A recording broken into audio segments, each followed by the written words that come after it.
medical marijuana a panacea or scourge?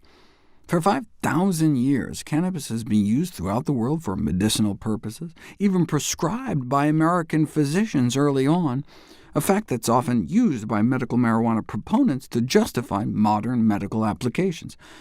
But the field of old-timey medicine was fraught with patent medicine snake oil nonsense, not to mention bloodletting and other questionable and harmful remedies. Skeptics criticized the medical marijuana movement as the medical excuse marijuana movement, insinuating that epileptic children and the terminally ill are just being used as props to Trojan horse in the legalization of recreational use, or to peddle outlandish claims about miracle cancer cures, frustrating researchers in the field who just want to get at the science. For example, what about the therapeutic use of cannabis for inflammatory bowel diseases like Crohn's disease and ulcerative colitis? Conventional therapies mainly work by suppressing the immune system to try to tamp down the inflammation.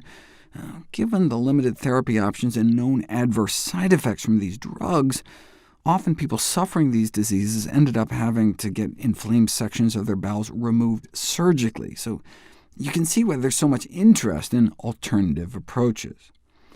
About 1 in 6 IBD patients who use marijuana say it helps with their symptoms, so researchers decided to put it to the test. 13 patients with inflammatory bowel disease were given 1/3 of a pound of marijuana to smoke at their leisure over a period of 3 months, and they felt significantly better.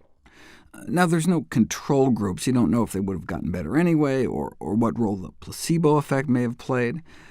It's like some of the studies of cannabis use for pediatric epilepsy.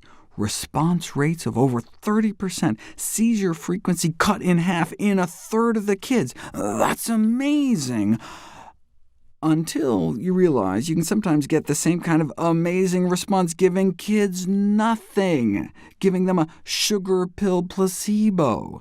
That's why it's critical to do randomized, double-blind, placebo-controlled trials, but there weren't any on cannabis and IBD until 2013. 21 patients with Crohn's disease for which nothing seemed to help, so they randomized them to either smoke 2 joints a day of real pot or a look-alike placebo pot. And 90% of the subjects in the cannabis group got better, compared to only 40% in the placebo group. Here's a graph of their symptom scores. No big change in the placebo group over the 2-month study, but the cannabis group cut their symptoms in half. They acknowledge that long-term cannabis use is not without risks, but may be a cakewalk compared to the potential adverse and even life-threatening side effects of some of the more powerful conventional therapies, so the study was heralded as offering high hope for digestive disorders. Now, the study was funded by a medical marijuana advocacy organization, in fact the main supplier in the country, and so there may have been expectations placed on the subjects on how much better this stuff was going to make them feel, in other words, a setup for the placebo effect. But they controlled for that, right? Those getting the real stuff did significantly better than those randomized to get the placebo pot. Oh, wait a second. The whole point of a placebo is to be indistinguishable from the real thing, so the subjects don't know which group they're really in. How do you do that with a psychoactive drug? You can't, which is the problem. They tried to hide which group people were in by recruiting only patients who never tried pot before in hopes that they wouldn't notice, but of course most of them did. So what we're left with is basically another unblinded study. They asked them a bunch of subjective questions, how you feeling?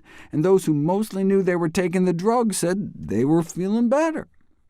There was no change in the objective lab values, like CRP, a sign of inflammation. And so maybe the marijuana is just masking symptoms without actually affecting intestinal inflammation. Another indicator that cannabis may not be affecting the course of the disease itself is how quickly the symptoms rebounded. 2 weeks after the study ended, the cannabis group was right back up to where they started. so no difference in objective inflammatory markers, and given the rapid rebound, it seems more plausible that cannabis ameliorated the symptoms of Crohn's disease rather than actually modulating the disease itself. OK, yeah, but the symptoms are terrible. A reduction in pain is a reduction in pain.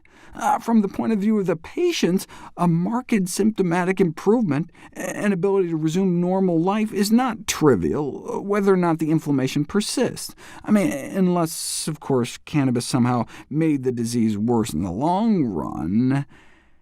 And this survey study, published the following year, found that cannabis provided that same immediate symptomatic relief, but was associated with a worse disease prognosis over time.